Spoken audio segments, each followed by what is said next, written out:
शुकासारिखे पूर्णवैराग्यजाचे वशिष्ठा परिज्ञान योगेश्वराचे कवी वाल्मिका सारिका मान्यसा नमस्कार माझा सद्गुरू रामदासा सह्याद्रीचा विभाग दिवसे मांदार शृंगावरी नामे सज्जन जो नृपे वसविला श्री उर्वशीचे तुरी साकेताधिपती कपी भगवती हे देव जाचे श्री तेथे जागृत रामदास विलसे जो या जना उद्धरली. मागच्या समासामध्ये श्रोत्यांनी विचारलेला प्रश्न आपल्याही मनात आहे, त्यामुळे त्याचं उत्तर आज आपल्याला बघायचं आहे. पण समासाचं नाव मात्र सगुण परीक्षा असं किंवा सगुण भजन असं दिलं आहे. या नावाचा पूर्वी एक समास आपला पाहून झाला आहे, पण तेव्हाचा विषय आणि आत्ताचा विषय वेगळा आहे. दोन्ही वेळेला सगुण भजनाचं महत्त्व पटवून दिलं आहे की कितीही जरी आत्मज्ञानी व्हा तरी देखील सगुणाची उपासना सोडता येत नाही. एक उदाहरण पुरेच आहे. शंकराचार्य वेदांती होते, परंतु सगळ्या देवांवरची स्तोत्र त्यांनी रचली. त्यामुळे सर्व देवांची स्तुती करणारी रचना करणारे आचार्य वेदांती असून सुद्धा जर हे करतात याचा अर्थच असा आहे की कितीही आत्मज्ञानी माणूस असला तरी सगुण पूजा आवश्यकच आहे. याही भागामध्ये आपल्या प्रश्नाचं उत्तर देण्यासाठी समर्थ पुन्हा एकदा सगुण भजनाचं महत्त्व सांगणार आहे. प्रश्न असा आहे की मागच्या वेळेस आपण सगळ्याचे आपल्याला होणारे भ्रम पाहिले. हे दृश्य जग म्हणजे भ्रम आहे. आपला एखाद्या माणसाशी चांगला संबंध आहे, अगदी छान मैत्रीपूर्ण संबंध आहेत, काही काही घडतं आणि संबंध बिघडतात. मग आपण म्हणतो तेव्हा जेव्हा चांगले संबंध होते तेव्हा आपलं जे वागणं होतं तो भ्रम होता. तर समज होतो पण भ्रम होता, कळलंच नाही ना. जर तो भ्रम नसता तर एवढ्या तेवढ्यावरून झालेल्या मतभिन्नतेनंतर आपण दुरावलो नसतो. ज्या अर्थी दुरावलो त्या अर्थी तो भ्रम होता. अशा प्रकारचे निरनिराळे भ्रम आपण पाहिले. यादी समर्थांनी जवळजवळ आपल्याला भ्रमाची दिली. आणि तेव्हा श्रोत्यांनी असा प्रश्न केला की हे सगळं ठीक आहे, आम्हाला कळलं, पण मग आम्ही एखाद्या तीर्थक्षेत्री जातो, एखाद्या समाधीस्थित ठिकाणी जातो आणि त्या ठिकाणी लोक अनुभव सांगतात, तो भ्रम आहे का? लोक अनुभव सांगतात की घडीत गेलं ना की अगदी समर्थांच्या त्या पवित्र भूमीमध्ये गेलं की असं वाटतं की आजूबाजूला सगळे समर्थ शिष्यच हिंडत आहेत. कुठेतरी गोंधळाला गेलं की असं वाटतं नाही कुठेतरी आहेच महाराज कुठेतरी फिरत आहेत असं संत ह्या भक्त मंडळींना वाटतं. मग हा त्यांचा भ्रम आहे का असा खरा प्रश्न. म्हणजे चांगल्या तीर्थक्षेत्री समाधी ठिकाणी आणि मग जाता जाता आपण प्रत्यक्ष समर्थांनी दासबोधामध्ये ते उदाहरण दिलं नाही, पण आपल्याला माहिती असणारं उदाहरण हे की नाथांना स्वप्न पडलं. नाथांनी ज्ञानेश्वर माऊलींची समाधी जी आहे ती हे केली आणि मग त्या ठिकाणी पुन्हा एकदा म्हणजे मधल्या काही काळ 300 वर्षामध्ये जणू काही विस्मरण झालेलं होतं. आपलं असं आहेच, आपण किती जरी म्हणत असलो तरी सगळ्या गोष्टी विस्मरणात जातात. मी घळीचा इतिहासाबद्दल नेहमी म्हणते की समर्थांनी एवढं घळीचं त्याच्याबद्दलच्या वास्तव्याचं आपल्याला माहिती कळते की खरोखर 10 वर्ष समर्थांचं येऊन जाऊन का होईना त्या घळीमध्ये वास्तव्य होतं, आपल्याला त्याचे पुरावे आहेत. त्यानंतर 100 वर्ष समर्थांच्या शिष्यमंडळींनी घळीमध्ये येणं जाणं पूजा अर्चा ठेवली असेल, पण मध्ये ठप्प. किती ठप्प व्हावं? शंकरराव देवानी ती घळ शोधून काढली. तेव्हा ती घळ पुन्हा लोकांना कळली. बरं ती लोकांना कळली म्हणून ती आत्तापर्यंत नाही, पुन्हा ठप्प. पुन्हा श्रीधर स्वामींच्या लक्षात आलं की अरे एवढी मोठी महत्त्वाची वास्तू आहे आणि आपण तिकडे लक्षच देत नाही. मग श्रीधर स्वामींनी तिथे लक्ष घातलं आणि मग असं नाही, मग तिथे आपल्याला समर्थांचा आणि कल्याणाचा फोटो पाहिजे, हे पाहिजे, पुतळे पाहिजे की जे तिथे प्रत्यक्ष झालं की लिखाण झालेलं आहे दासबोधाचं ते आपण लोकांना सांगितलं. म्हणून श्रीधर स्वामींनी समर्थांचा आणि कल्याण स्वामींचा पुतळा तिथे ठेवला. पुन्हा काही दिवस श्रीधर स्वामींचे अनुग्रहित मंडळी आजूबाजूची मंडळी येत जात होती. कठीण होतं जाणं येणं तरीसुद्धा जात होते. पुन्हा ठप्प. ते पुन्हा आता 84 झालं आणि आज जे आपल्याला दृश्य दिसत आहे बऱ्याच सुविधा झाल्यात त्यावेळी म्हणू. पण याचा अर्थ तीर्थक्षेत्री असू देत किंवा अशा चांगल्या महत्त्वाच्या जागा असू देत त्यांनासुद्धा विस्मरणात जावं लागतं. म्हणजे भ्रम आहे का? खरा प्रश्नाचा विचार केला तर हाय. श्रोत्यांना असं वाटतं की इथे जर एवढं महत्त्वाची गोष्ट आहे तर ते भ्रम का? सगळे आमचे गड किल्ले जे आहेत ते एवढे महत्त्वाचे होते महाराजांच्या काळात, आत्ता एवढी पट झाली, आम्ही काय लक्ष दिलं? काय तिथे जाऊन करतो आपण? का बिचाऱ्या अनेक लोकांना तिथे जाऊन ते गड स्वच्छ करण्यासाठी किती मेहनत करावी लागते, आपण वाचतोय ऐकतोय. त्यामुळे हे सगळं पाहिलं तर असं वाटतं की मग नेमकं काय आहे, हे सत्य काय आणि भ्रम काय, असा प्रश्न पडतो. आणि त्याचं उत्तर आपल्याला आजच्या समासामध्ये देणार आहेत. समर्थांचं म्हणणं असं आहे, त्यांनी अगदी स्पष्ट उत्तर दिलेलं आहे आणि ते आपण नीट लक्षात घ्यायचं की आपण ज्यांना आत्मज्ञानी म्हणतो किंवा आपण आत्ता अनेक समासामध्ये असं समजून घेण्याचा प्रयत्न केला की भगवंत सगळीकडे आहे, चराचरामध्ये भगवंत आहे असं वारंवार आपल्याला सांगितलं गेलं. आणि असा जो भक्त आहे म्हणजे संत आहे, तो संत आणि भगवंत यात फरक पण नाही आहे. याचा अर्थ संत पण सगळीकडे आहेत, जसा भगवंत सगळीकडे आहे तसं हे जे आत्मज्ञानी संत आहेत, ज्यांना भगवंत पक्का कळलेला आहे, ते पण सगळीकडे आहेत. चराचरामध्ये त्यांचं वास्तव्य आहे. ते आहेत आणि नाहीत, ते देहात आहेत किंवा देह आता नाही आहे त्यांचा म्हणून ते नाहीत असं म्हणायचं कारण नाही. कारण ते भगवंत पदवीला पोचलेले आहेत. म्हणजे आज जे गोंधळलेला गेल्यावर लोकांना असं वाटलं की महाराज असं म्हणतात आहेत, ते बरोबर आहे. कारण महाराज हे संत पदवीला पोचलेले, एका अर्थाने भक्त आणि भगवंत एक झालेले आहे. मग असे महाराज सगळीकडे, भगवंत जसा आहे तसं महाराज सगळीकडे आहे. आणि महाराज जर सगळीकडे आहेत तर त्यांचं अस्तित्व हे असं म्हणतात असणं. आता पुढली पायरी राहिली, हे आपण मान्य केलं की ठीक आहे, त्या त्या तीर्थस्थानी किंवा त्या त्या ठिकाणी त्या त्या संतांचं अस्तित्व ते देहात नसले तरी देखील आजही आहे, हे आपण मान्य करूया. आता प्रश्न असा आहे की तिथं जाणाऱ्याला म्हणजे तुम्हा आम्हाला तो भ्रम वाटतो का खरंच तो अनुभव येतो, ह्याच्याबद्दल काय म्हणणं आहे. तर समर्थ आपल्याला सांगतात की ज्या संतांजवळ ते जे की सामर्थ्य आहे, ज्ञान आहे, प्रेम आहे, आदर आहे, त्याचं जर का आचरण इतकं शुद्ध सात्विक असेल त्या शिष्याचं आणि तो जर असा इतका तरल असेल तर त्याला हा अनुभव एकदा जाऊ द्यायचा आहे तीर्थस्थानी, त्यांना नाही येणार अनुभव. पण त्या संतांशी जे इतके एकरूप झालेले भक्त असतील तर त्यांना हा अनुभव येईल. आता हा विश्वास ठेवण्याचा भाग आहे. मला आला नाही, यांना आला, यांना का आला आणि मला का आला नाही, आपण एवढे तरल आहोत का, हा अभ्यास करण्याचा विषय आहे. ते म्हणतात की हो, हे त्याच्याच अशा जे ज्ञान प्रेम सामर्थ्य आहे की त्याच्यावरची ईश्वराची कृपा आहे, त्या संतांवरती झालेली ईश्वराची आपल्या अंतर्यामी तो भाव असला पाहिजे. आता तो कसा येईल, सगळे एकापुढे एक प्रश्न आहेत की मग आम्हाला हवा आहे हा अनुभव यायला, एकाला येतो मला येत नाही, त्याला येतो मला काय येत नाही, काय माझ्यात कमी आहे. त्याच्यावर त्यांनी आजच्या समासामध्ये आपल्याला काय काय करायला हवं, हा अनुभव मला पण केव्हा येईल. खरोखर समर्थ जर सांगतात माझी काया गेली असेल पण माझी काया आणि वाणी गेली म्हणाला अंतकरणी, परी मी आहे त्रिभुवनी, मी आहे इथे, हा अनुभव केव्हा येईल की मी देहात नाही आहे, माझं बोलणं तुम्हाला ऐकू येणार नाही आहे पण तरी देखील मी आहे, हा अनुभव येईल केव्हा. तर त्याच्यासाठी मला काय काय करावं लागेल ह्याचा विचार आजच्या समासात केलेला आहे. म्हणजे विषय फक्त सांगण्यापुरता आत्ता सांगितलं. आता आपण पहिल्याच्या 7 ओव्या आहेत, या 7 ओव्यांमध्ये ज्ञानीपुरुषांनी देह ठेवला, म्हणजे आपण संतांबद्दल विचार करतोय तर या संतांनी देह ठेवला तरी देखील अनेक मंडळी सांगतात की त्यांचं दर्शन आम्हाला होतं. हे काय आहे, अनेक तऱ्हेने त्याची प्रचिती लोकांना येते. या गोष्टी खऱ्या आहेत का, असा खरा आमच्यापुढे प्रश्न आहे. या प्रश्नाचं उत्तर पहिल्या 7 ओवीमध्ये समर्थांनी दिलं, जे मी आत्ता आपल्याला सांगितलं थोडक्यामध्ये. समर्थांनी ओव्यांच्या आधाराने सांगितलं. एक 7वी ओवी आपण घेतली तर आपल्या लक्षात येईल. तरी हा लोकांचा भावार्थ, भाविका देव यथार्थ, अनेत्र कल्पना व्यर्थ कुतर्काची. समर्थ आपल्याला सांगतायत की उगाच काहीतरी कुतर्क काढत बसायचं नाही.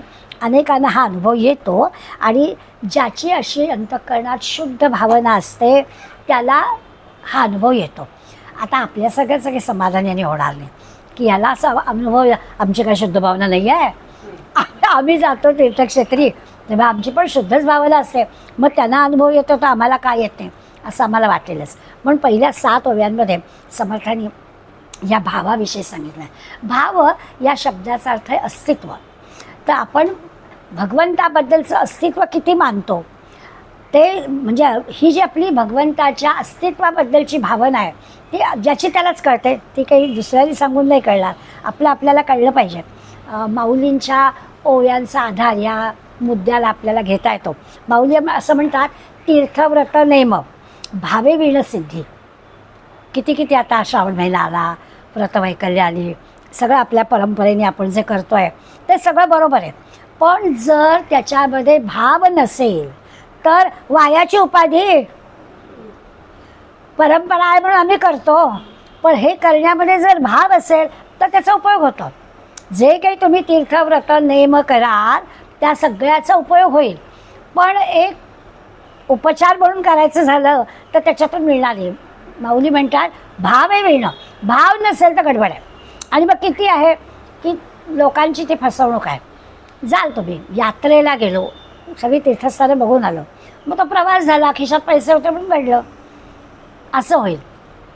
तिथे जर अंतःकरणात भाव असेल तर निश्चितपणानं भगवंताच्या अस्तित्वाबद्दल खात्री पाहिजे, तर या तीर्थक्षेत्री किंवा अशा ठिकाणी जाण्याचा त्याचा उपयोग आहे. दुसरं असं असतं की आपण किती भगवंताच्या अस्तित्वाबद्दल आपली निष्ठा पाहिजे. आपल्या स्वतःच्या अस्तित्वाबद्दल आपल्याला खात्री आहे की नाही. आपल्याला कोणी म्हटलं तू नाहीच आहे, असं कसं होईल, मी आहे, तुम्ही अनुभव घेताय, मी अनुभव घे, मी आहे, इतका आपल्या स्वतःच्या अस्तित्वाबद्दल आपल्याला जेवढी खात्री आहे तेवढी भगवंताच्या अस्तित्वाबद्दल खात्री पाहिजे. एकच प्रमाण, बाकी जाऊ दे. कोण काय म्हटलं आहे, किती कुणाची श्रद्धा आहे, त्याचा हिशोबाची गरज नाही आहे. किती अस्तित्वाचं माझ्याबद्दलच्या अस्तित्वाबद्दल जेवढी खात्री आहे तेवढी भगवंताच्या अस्तित्वाबद्दल खात्री आहे का. आणि तेवढी जर भगवंताबद्दल खात्री असेल तर आपला भाव शुद्ध सात्विक व्हायला मदत होईल. की तो आहेच, असला तर बरं, आपला नमस्कार करून ठेवूया, असला सर्वाबद्दल लक्ष किंवा माझ्या कर्मावर श्रद्धा आहे, असा एक भाव असतो मनामध्ये की मी चांगलंच करते आहे, म्हणजे तो देवाला चांगला हवा आहे ना, मग तो करेलच. तर असं नाही, त्याच्या अस्तित्वाबद्दल माझ्या मनात पूर्ण खात्री आहे का, हा आधी तपास घ्यायची गोष्ट आहे. असं जर निरपवाद अशी पक्की खात्री असेल तर तो त्याला भाव म्हणायचं. त्याच्या अस्तित्वाबद्दल स्वतःच्या अस्तित्वा इतकी पक्की खात्री असणं. आता जगामध्ये घडणारी जी प्रत्येक गोष्ट असते ना त्याच्याबद्दल आपण असं नेहमी वर्णन करतो की त्याच्यामध्ये भगवंताची सत्ता चालते. आपण ना झाडाचं पान सुद्धा त्याच्या सत्तेशिवाय हालत नाही असं वर्णन करतात. तर ती जी काही गोष्ट आहे ती जर आपल्याला पटली असली की अरे हो, आपल्या हातात काही नाही आहे, त्यांनी काय ठरवलं आहे त्याप्रमाणे घडतं, आपल्याला काय हवं आहे असं काही आपण सांगू शकत नाही, त्याच्या मनात काय असेल तसं घडतं, अगदी बरोबर आहे. आता याला एक नामस्मरणाची जोड द्यायची. संत आपल्याला एक एक पायरी सांगतात की काय काय करायचं. आपल्याला जर अशा प्रकारचा अनुभव कोणाला तरी येतो आणि मला काय येत नाही असं वाटत असेल आणि तो आपल्याला यावा असं वाटत असेल तर पहिला भाव, अस्तित्वाबद्दलची खात्री असायला हवी. दुसरं असं की ही जर जाणीव झाली की सगळं काय ते भगवंत करतो, तर त्या भगवंतच सगळं करतो आहे असा जर आपल्या मनात पक्का विश्वास आहे तर त्या जाणीवेला काय करायचं तर नामाची जोड द्यायची, त्याच्या नामस्मरणाची जोड द्यायची. म्हणजे काय होईल, नाम, भगवंत आणि आपण हे त्रिकूट जमेल. अजून आपण आपल्या स्वतःला भगवंत म्हणून घेऊ नको, भक्त म्हणून घेऊया नको, पण भगवंत आपल्याला त्याच्याशिवाय पान हलत नाही म्हणून तो धरला, त्याच्यावरती आपण पक्की खात्री आहे की त्याच्याशिवाय काही घडत नाही आणि त्याला नामाची जोड दिली. आणि आपण तिसरं भक्त किंवा आपण स्वतः, अशा तिघांचं जर त्रिवेणी संगम झाला तर ते म्हणाले तुमच्या भाव बरोबर तुम्हाला कळेल. असं स्पष्टपणानं समर्थ आपल्या पहिल्या 7 ओळींमध्ये सांगतात. या 7व्या ओळीचा विचार आपण करताना आत्ता माऊलींच्या ह्याचा आधार घेतला की खरं आहे, त्या व्रतनियमांचं पालन करून भगवंताचं दर्शन होणार नाही, अंतःकरणात भाव असेल तर होईल, हे माऊलींचं सांगणं आहे. किती होईल, भगवंताच्या अस्तित्वाची जिवंत जाणीव असेल ना तर तो आपल्याला सापडतो. ज्या तीर्थक्षेत्री आपण जातो आणि तिथल्या तीर्थक्षेत्री असणाऱ्या संतांबद्दलची इतकी शुद्ध सात्विक जाणीव असेल तर तो अनुभव येतो. सगळ्यांना नाही येणार, पण ज्याचा भाव असा आहे त्याला येईल. भाव बळे आकळे एरवी नाकळे, माऊली सांगतात ना. आणि किती करतळी आवळे तैसा हरी, सगळ्या बाजूनी दिसतो भगवंत, असं नुसतं आपला नाही दर्शन देत, तर सगळा भगवंत आपल्याला कळतो, पण तसा भाव पाहिजे. भाव बळे आकळे, जर आपला परिपूर्ण भाव असेल तर आपल्याला भगवंताचं आकलन होईल, असं माऊली खात्रीपूर्वक आपल्याला सांगतात. पुन्हा असं आहे की त्याच्या अस्तित्वाबद्दल एवढी खात्री असेल आणि जर का आपल्याला ते साक्षात त्याचं दर्शन होत असेल तर ते थोडं अवघड कसं आहे तर माऊलीच सांगतात, पारियाचा रवा घेता भूमीवरी पारा जर पडला जमिनीवर तर त्याला उचलता येत नाही, किती यत्न करावे लागतात. तसं हे साधन आहे. तो बघा दिसायला हवा, त्याच्यासाठी साधन करायला हवं, साधना करायला हवी. ती साधना केल्याशिवाय अवघड आहे. दिसायला आपलं सांगायला एक एक पायरी आपण गेलो आणि आपल्याला असं वाटलं की अरे असं आहे का, इतका अंतकाळ भाव असेल तर देव दिसेल. तर भाव असायला काय करायला हवं, तर ते सांगतात परोपरी साधना करायला हवी. किती काळ, प्रत्येकाची वेगळी. आपण निरनिराळ्या गंमतशीर गोष्टी पाहिल्या. झाडाची जेवढी पानं तेवढी वर्ष, मग झाड कुठलं तर चिंचेचं, आता काय करावं, अशा गोष्टी आपण पाहिल्या. किती काय साधना, त्याला काही अर्थ नाही आहे. त्यामुळे भगवंताच्या अस्तित्वाची जाणीव न ठेवता इतर साधन उपयोगाची नाही. भगवंताची जाणीव येण्यासाठी माऊली सांगतात तसं आपल्याला करायला हवं. माऊलींना स्वतः मोठ्या भावाचाच निवृत्तीनाथांचंच हे होतं आणि खरोखर त्यांच्यामुळे ते प्रत्येक वेळेला ज्ञानेश्वरीमध्ये तर अनंत वेळा जे काही आहे ते निवृत्तीनाथांच्यामुळे आहे असं त्या अगदी प्रामाणिकपणे सांगतात. तर तसं संपूर्ण स्वाधीन होऊन जाणं त्या सद्गुरूंच्या, असा जर भाव असेल तर आपल्याला हा प्रत्यक्ष अनुभव येतो असं ते आपल्याला सांगतात. आता संतांनी देह ठेवल्यावरही ते गेलेले नाहीत. त्यांनी आपल्याला जो मुद्दा सांगितला की त्या आणि भगवंत एकच ना. त्यामुळे आपण आता मनाला कसं सांगायचं, हा एक भाग झाला की आपण भाव आपल्या अंतःकरणात तो असला पाहिजे, त्याच्यासाठी साधन असले पाहिजे. आणखीन तिसरी गोष्ट आपण काय समजून घ्यायची की ते देहाने गेले असले तरी ते आहेतच. आता देहात असल्यामुळे देहात असणाऱ्या भगवंतानी जो काय म्हणतो पूर्ण अवतार घेऊन आलेला श्रीराम किंवा श्रीकृष्ण, त्याला देखील जावं लागलं देह सोडून. आणि त्याचीसुद्धा आपल्याला माहिती आहे. प्रभात पट्टणला आपण म्हणतो की इथे श्रीकृष्ण देह ठेवला किंवा रामाने शरयू नदीमध्ये देह त्याग केला. त्यामुळे देह घेऊन आलेल्या, अवतार धारण करून आलेल्या भगवंताला सुद्धा मृत्यू आहेच, देह टाकावा लागला. त्यामुळे आत्मज्ञानी किंवा संत पुरुष जे आहेत ते सुद्धा देह ठेवल्यानंतर प्रत्यक्ष दर्शन साधकांना देतात. याला समर्थांनी रोकडी प्रचिती म्हटलं आहे. रोकडी प्रचिती, नुसता अनुभव नाही, अगदी पक्का अनुभव आहे. जसं म्हणतात ना की समर्थांनी तुळजाभवानीला खणखणीत प्रश्न केला, रोकडी प्रचिती दे तुझा, म्हणजे आमच्या डोळ्यासमोर आमचा राजा आम्हाला दिसला पाहिजे. पुष्कळ राक्षसाला ठार मारल्याच्या पुष्कळ कथा ऐकलेत, पण काही रोकडी प्रचिती दाखव, आत्ता दाखव. तसं आपल्याला लागतं की इतरांचं ऐकून आम्हाला, मला काही ते रोकडी प्रचिती दे. म्हणून देह पडला तरी देखील त्यांच्या त्या मूळ रूपामध्ये किंवा त्यांच्या त्या भगवत रूपाचा आपल्याला साक्षात्कार किंवा आपल्याला अनुभव यायला हवा असला तर तो आपल्याला रोकडी प्रचितीचा लागतो आणि तो मिळतो.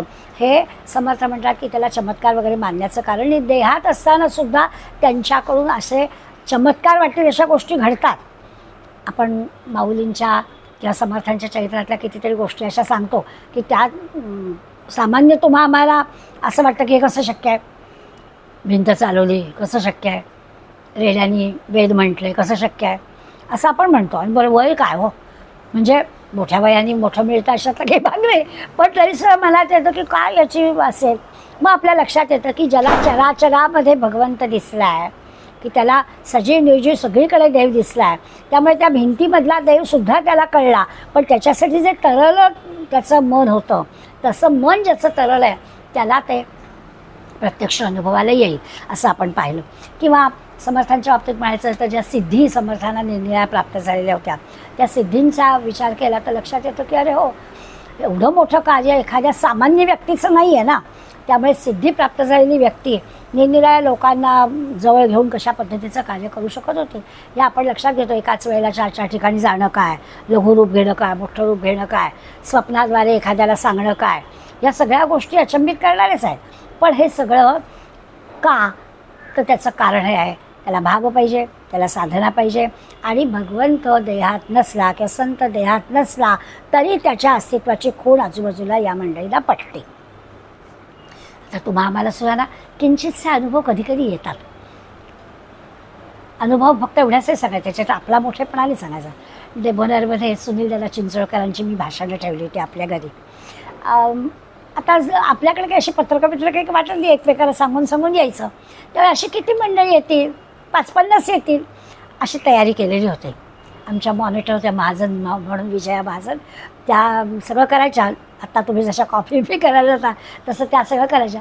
मग 2 लिटर दूध आणलं होतं, मसाला दूध करायचं, सगळ्यांना द्यायचं आणि तयारी केलेली होती. भुरू भुरू भुरू भुरू माणसं आली. म्हणजे डेबोनेर ज्यांनी पाहिलं आहे त्यांनी तिकडला फ्लॅट सगळा भरला होता, झोपायची खोली भरली होती. सुनील दादांचं नावच तसं होतं, पण मला आयडिया आली नाही. तर मी काय 50-50 माणसं, 100 माणसं आलेली होती. आता ते केलेलं कसं काय डबल पुरायचं ना. तर मला जे 4:30चा कार्यक्रम सुरू झाल्यावर कळलं माणसं येत आहेत आणि माझ्या घरातून जायला म्हणजे कुणाला तरी सांगणं की जरा सतीशाला जावं 2 लिटर दूध घेऊन या, असं पण कोणी मला पटकन नाही. सगळे भाषण ऐकायला आलेले होते. मी हवाल देईल म्हणजे लोकांना देऊ काय आता. तर मी अगदी ऐकत होते त्यांचं भाषण, पण मनात माझ्या विचार ते चाललेले होते. डॉक्टर राजे, गोखले रोडवर पॅथॉलॉजी आहे त्यांची, ते ह्या सुनील दादांचे परममित्र परमशिष्य. ते त्यांना भेटायला म्हणून 5:15 आले. म्हणजे थोडंसं भाषण ऐकेल आणि त्यांना भेटून जाईल. त्या माणसांनी सुनील दादांना द्यायला खाऊ म्हणून काय आणावं, बासुंदी. ही एवढी 2 किलो बासुंदी आणली आणि मला काही कळलं. त्यांनी मला 3 दारं होती आमच्या घराला. त्या पुढल्या दाराने माझ्या हातात दिलं आणि ते तिथे दारातच त्यांना मी अगदी आता एवढे डॉक्टर माणूस आला आहे म्हणून खुर्चीची व्यवस्था केली आणि अगदी दारातच ते बसले होते आणि मी ते घरात ठेवलं. माझं मिळाल्या मीरा, समर्थाने तुझी काळजी मिटवली. म्हणलं खरंच आहे. त्यांनी बरोबर तिकडे त्या बासुंदीचं सगळा मसाला दूध कसं काय केलं आणि सगळ्यांना पुरवलं. हे जेव्हा वाचतो ना तेव्हा असं वाटतं की हो, आपल्याला काय प्रश्न आहेत हे त्यांना आधी पडलेले असतात. त्यांची व्यवस्था झाली. बासुंदी कोणी नेतं का खाऊ म्हणून, पहिले नेतील बर्फी नेतील, वड्या नेतील, काहीतरी. बासुंदी त्यांना काय वाटलं आणि त्यांनी का आणलं त्यांना पण मी गोष्ट सांगितली नंतर जाऊन. तर मला म्हणाले मला पण माहीत नाही, पण मी म्हणे गेलो आणि बासुंदीच घेतली. तर असो, मुद्दा काय तर देहरूपामध्ये नसणारे संतसुद्धा आपल्याकडे त्यांचं लक्ष असतं. आपला भाव तसा असला पाहिजे असं ते आपल्याला सांगतात. आणखीन आता पुढला एक मुद्दा ते आपल्याला सांगणार आहेत 8, 9, 10 या 3 ओव्यांमध्ये. तोही तितकाच महत्त्वाचा आहे. ते म्हणतात की आपल्या मनामध्ये खात्री असली पाहिजे, ज्याला दृढ निश्चय म्हणतात ना. आपला तो जरा म्हणजे होतच, आता काय करू, आता काय करू, प्रश्न निर्माण झाला पण व्यवस्था होईल असं म्हटलं पाहिजे. ते नाही आपण म्हणू शकत, कारण आपल्याला खात्री नसते. पुढला मुद्दा ते सांगितला, तुमच्या मनाला खात्री पाहिजे.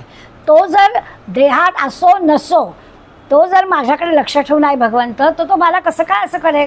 त्यामुळे दृढ निश्चय पाहिजे, खात्री पाहिजे, याच्यातून मार्ग निघेल, काय काळजी करायचं कारण नाही असं त्यांनी सांगितलं. त्याच्यासाठी त्यांनी सांगितलं आपल्याला स्वप्न पडतं कशाचं. तर बरेच जण आपण म्हणतो की मनात काहीतरी विषय असतो आणि मनी वसे ते स्वप्नी दिसे असं आपण म्हणतो. पण कधी कधी असं होतं की स्वप्नात जे दिसतं ते काही असं मनात असं लिहून आई काल काहीच विषय झाला नव्हता, पण असं काय स्वप्न पडलं कोण झालं. म्हणजे नेमका कुठून विषय आला आपल्याला कळत नाही. कुठल्या तरी व्यक्तीचं, कुठल्या तरी वस्तूचं, कुठल्या तरी प्रसंगाचं काहीतरी स्मरण झालेलं असतं, तेव्हा मग स्वप्न पडलं तर आपल्याला काहीतरी नातं लागतं की हां त्यामुळे असेल. पण तसं होत नाही. काही वस्तू व्यक्तीचं स्मरण झालेलं नाही, प्रत्यक्ष दिसलेली नाही, तरीही आपल्याला कधीतरी स्वप्नात दिसतं. याचं कारण काय असेल तर असं आहे की आपण ज्या कल्पना करतो त्या आपल्याला स्वप्नात दिसतात. त्या कल्पना करताना काही आपल्या मनात नसतं. म्हणजे स्वप्न पडल्यानंतर आपण जेव्हा अर्थ लावायचा प्रयत्न करतो तेव्हा काल काय विषय झाला असं विचार करतो. कोण आलं होतं आपल्याकडे, कुठल्या विषयावर आपण बोललो, मग ते आपल्याला स्वप्नात दिसलं का. पण जेव्हा हे आपल्याला नातं लागत नाही आणि असं काहीतरी वेगळं स्वप्न पडतं तेव्हा व्यवहारात त्याचा काहीही उपयोग नसणाऱ्या काही कल्पनाचं त्या सत्यात येणाऱ्या काही नसतात, पण त्या आपल्या मनात येतात आणि त्या कल्पनांचा पण आपल्याला स्वप्नांमध्ये त्या कल्पनांमुळे आपल्याला स्वप्न पडतात. म्हणजे समजा एखादा सत्पुरुष निधन पावला, ज्याचा आपले चांगले संबंध होते, सत्पुरुष होता, त्याची आपल्याला आठवण आली, तर त्यामुळे काही तो लगेच प्रगट होतो असं नाही. काही आठवण आली, त्या माणसाबद्दलचे चांगले अनुभव आपल्याला असतात, कधीतरी आपल्याला आठवण येते. पण जर का आपण असा विचार केला की ते गेलेले नाहीच आहेत, ते आहेतच, दृढ निश्चय करायचा, ते गेलेले नाहीत, ते आहेतच असा जर पक्का निश्चय केला तर ती म्हटलं तर आपली कल्पना आहे, निसंशय कल्पना आहे, देहाली गेलेलेच आहेत ना ते. पण आपण ठाम असा निश्चय करायचा की नाही, अण्णा आहेतच असा निश्चय करायचा की आपल्याला योग साधनेमध्ये आपल्या चुका आपोआप कळायला लागतात. हा लोकांचा अनुभव आहे. पण त्याच्यासाठी मागे ठाम निश्चय पाहिजे की ते आहेतच.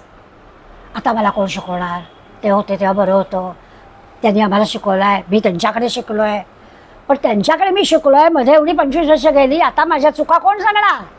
तेव्हा माझा असा दृढ निश्चय पाहिजे की नाही, ते आहेतच. स्वामी विवेकानंदांना अशा पद्धतीने स्वप्नामध्ये मिळत होते योग साधनेमध्ये सल्ले. असं याच्यासाठी काय दृढ निश्चय. आपण देहातनं गेला संत सत्पुरुष म्हणतो हे चुकीचंच आहे. कारण ते जर संत पदवीला पोचले तर आहेतच, ते जर भगवंत पदवीला पोचलेले आहेत तर ते आहेतच. असा दृढ निश्चय आपल्याला असावे. एक वेगळी कल्पना समर्थ आपल्याला या 3 ओव्यांमध्ये मांडतात. ते म्हणतात अशी एक दृढ निश्चय मनात करा की ती व्यक्ती आहेच, तो सत्पुरुष आपल्यामध्ये आहेच. म्हणजे आता परत आपण शेगावला गेलो, परत गोंदवल्याला गेलो किंवा शिवथरगीत गेलो की मनाने असं ठरवा की आहेतच तिथे, की एक वेगळीच अनुभूती आपल्याला येईल.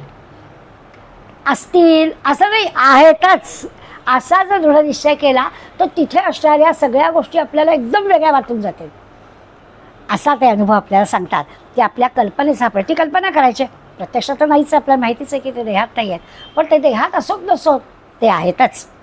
ही कल्पना केली आणि ती कल्पना विरली की ते नाहीच होतं. हां, ती कल्पना अशी दृढच करायला हवी, निश्चितच करायला हवी. तो पक्का निश्चय असेल तरच ते प्रगट होईल.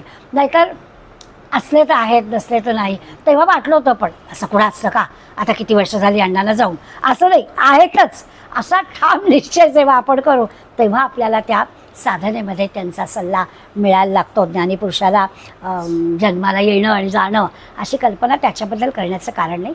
ते आहेत, ते तुमच्या आमच्या कामासाठी काही काळ पृथ्वीवर येऊन जातात, ही गोष्ट खरी आहे. पण ते आहेतच, ते होते असं मानायचं कारणच नाही आहे असं त्यांनी आपल्याला सांगितलं. हा जर ठाम निश्चय केला तर हे जे समाधीच्या ठिकाणी येणारे अनुभव आहेत त्याच्याबद्दल आपल्याला शंका घेण्याचं काही कारण नाही. हा खरा त्यांचा आहे.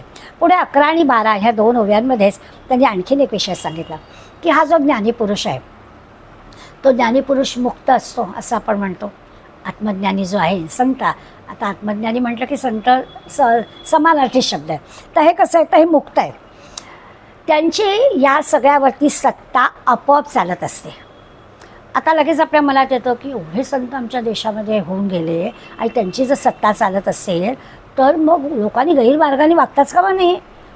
ते जर आहेतच, ते जर आहेतच आणि त्यांचीच सत्ता सगळीकडे चालते, मग आम्हाला असं गैर का दिसतं असा स्वाभाविक आपल्याला प्रश्न पडेल. तर त्याच्यासाठी 11 12 ओव्यात ते सांगताय की ते जे असतात त्यांचं पुण्य मार्ग असतो, बरोबर आहे. भगवंताच्या दर्शनाचा मार्ग तेवढा एकच खरा पुण्य मार्ग आहे. आपण जेव्हा असं म्हणतो की अरे सगळं जे काही घडतं आहे ते या संतांमुळे घडतं आहे आणि संत आहेतच आहेत, त्याच्यासाठी आपला पुण्यमार्ग असला तरच आपल्याला ते कळणार आहे. आपण परीक्षा घेऊन म्हणणार असतो की ते असले तर मग का बरं असं घडतं आहे. तू तुझ्या पुण्यमार्गाने गेलास तर त्यांच्या अस्तित्वाची जाणीव होईल आपल्याला. मग आपण ना वेगळ्या पद्धतीने विचार करायला लागतो. पहिला अगदी एकदम घाव घालायचा तो आपला कसा असतो, सगळीकडे जे संत आहेत तर असं गैरवर्तन का दिसतं, का देशामध्ये आमच्या अशा गोष्टी चाललेल्या आहेत, अशी पहिली भूमिका असते. मग आपण एक एक विचार करायला लागतो की अरे 300 वर्ष म्हणजे कमी काळ होता का. मग 300 वर्षांनी आमचा हा धर्म कुणी टिकवला. एवढ्या मोठ्या काळामध्ये इतक्या मोठ्या प्रमाणात अत्याचार झालेले होते की जिथे आमचे काही सण नाही, उत्सव नाही, देव नाही, धर्म नाही, काहीच आम्हाला करता येत नव्हतं. असं असून सुद्धा हे टिकलं कसं. अशा प्रश्नांनी आपण पाहायला लागलो की हां, ह्या सगळ्यांचं अस्तित्व आहे म्हणून कळलं. म्हणजे जेव्हा आपण कल्पना करतो, विचार करतो, तो कोणत्या दिशेने करतो तसं आपल्याला उत्तर मिळतं. भगवंताच्या मार्गानं जातो, त्याचं महात्म्य भगवंतच वाढवतो. अगदी बरोबर आहे. हे संतांचं महात्म्य जे आहे ते आपोआप वाढतं, त्याच्यासाठी काही करावं लागत नाही. 11व्या ओळीमध्ये समर्थांनी सांगितलं. म्हणून समाधी घेतल्यानंतरसुद्धा, देहत्याग झाल्यानंतरसुद्धा आपल्याला त्यांचं सामर्थ्य कळतं. नंतरसुद्धा त्यांचं सामर्थ्य कळतं, याचा अनुभव येतो. हे कोणाला कळतं तर त्याच्यासाठी पुण्याई पण लागते. सर्वांना नाही कळत. शिवथरगाडीमध्ये त्या गाडी जिथे आपण उभी करतो तिथून धबधबा बघून लोक परत गेलेली आहेत. म्हणजे फक्त त्या कल्याण मंडपात नमस्कार करतात, हीच घळ. आता याला काय म्हणायचं, त्यांना कळतच नाही की घळ अजून पुढे आहे. जिथे नैसर्गिक घळीचा भाग आहे तो बघायला आम्ही जाऊन आलो, पण तिथं काही नव्हतं आहे असं. मग तर तुम्ही कुठे जाऊन आला? म्हणजे त्यांचा पुण्य ह्याचा मार्ग संतांना भेटण्याची इच्छेने गेलेच नव्हते. ते धबधबा बघायला अशा आम्ही जाऊन आलो. आणि मग तिथे होतच कल्याण मंडपात तो फोटो आहे, नमस्कार पुतळा आहे, तिथं नमस्कार करून आलो. पण घर बघितलीच नाही. तर त्याच्यासाठी आपल्याला लक्षात येतं की जर का तिथे जायचं असेल तर आपला मार्गसुद्धा तो पुण्याईचा असला पाहिजे. तिथलं सामर्थ्य म्हणजे भगवंताचं सामर्थ्य भक्ताला प्राप्त झालं तरच हा अनुभव येईल. नाही तर पायाशी जाऊन सुद्धा परत येते. तीर्थक्षेत्री जाऊन अहंकार केला नसला तर वाद वाढवतात की नाही. मी सांगितलं होतं मागे, ती चांगली 70-75ची माणसं असतात आमच्या गळीमध्ये. कोणा तरुणाला वेळच नसतो, सगळी म्हातारी असतात. पण दोघांचे संवाद ऐकले ना की मग आपल्याला असं हे कशाला इथे आले, काय इथे येऊन उपयोग काय, असं मला येतं. आत्ता मी गेले होते त्या शेवटी मी त्या काकांना म्हटलं, आम्ही दोघं बसलो होतो. ते म्हटलं काका रागावू नका, मला त्याला सांगू का तुम्हाला? तर काय म्हटलं आपण इथे आलो आहे ना तर आपण हे कशाला आठवायचं. हा कोण व्यवस्थापक आहे, गेल्या 4 दिवसामध्ये 13 वेळा भांडला माझ्याशी, असं मला जोरजोरात सांगत होते. मला खूप वेळ वाटलं. मी ह्या सगळ्यांच्या समोर मी त्याला म्हटलं हे कशाला आपण लक्षात ठेवायला काय आलो आहे, ते ठेवूया लक्षात. भांडू दे त्यांना 13 वेळा, आपण जायचं तिथून निघून. एखाद्याशी नाही आपलं पटलं तर उभंच नाही राहायचं. आपण आलो आहे वेगळ्या कामाला ना इथे. पण हा म्हणजे भान न राहणं म्हणतो ना, हे असं घडतं. आपण आलो आहे कशाला, आलो आहे कुठे, मग पुण्यमार्गाचं आहे काय वर्तन, नाही तर नाहीच दिसणार समर्थ तिथे. मग असंच दिसेल सगळं. मग माकडं उड्या मारताना दिसेल, गैरसोयी असतील त्या दिसतील, सगळ्या गैरच गोष्टी आपल्याला दिसतील. पण आपण जर पुण्यमार्गाचा विचार करून गेलो असेल तर आपल्याला घरीतला आनंद पण घेता येईल. नाहीतर मला आपल्या ठाण्यातल्या एका मैत्रिणी विचारलं होतं, अरे मला काय तिथल्या सगळ्या गैरसोयी एवढ्या आहेत की मला काय तिथे राहणं शक्य नाही आहे, साध्या स्लीपरसुद्धा घालून देतात. आता तुम्ही घरी घाला ना, तुमच्या घरी आहे तर तिथे घरीमध्ये भोजनगृह आपल्या इथे खाली पानं घेतो आपण, तिथे कसं तुम्ही ठीक अगदी तुमच्या स्वच्छ असतील स्लीपर, पण ते नियम म्हणजे नियम, असं कसं चालेल. पण असे सुद्धा वाद घालणारे लोक असतात. मग ते वेगळ्याच कारणाने त्या क्षेत्राच्या ठिकाणी आलेले असतात, त्यांना अनुभव येणारच नाही. त्या समर्थ 11 आणि 12 सांगतात की तुम्ही पुण्यमार्गाने गेला असलात तर तुम्हाला त्या ठिकाणी अनुभव येईल. तुमच्या मनात भलते विचार असेल त्या बघूनच येणारे किती वर्ष लोक सांगतात जाऊन येऊया एकदा, मग नाही दिसणार. तुमची किती भावना आहे त्याच्या मागे तरच दिसेल. पुढल्या 13 ते 18 ओव्यांमध्ये आता पुण्यमार्ग कोणता, पुण्यमार्ग जा सगळे लगेच पुढल्या उत्तर आपल्याला मिळायला लागतात. मग पुढल्या 5 ओव्यांमध्ये त्यांनी पुण्यमार्ग कोणता ते सांगितलं. साधारण परंपरेचा विचार केला. मधून आपल्याला हा ग्रंथ 350 वर्षापूर्वी लिहिलेला आहे याचा विचार करावा लागतो. त्याच्यात काळाप्रमाणे आपण शून्यपणानं काही बदलसुद्धा करतो.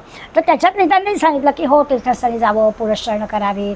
पूर्वी असायचं ना, अगदी आमच्या आज्यांपर्यंत किती चातुर्मासात आपण प्राजक्ताची फुलं वगैरे आजीला हे करून दिलेली आहेत का, आता तिला दाखवली व्हायची असायची. तर ते अशी पद्धत होती पूर्वी.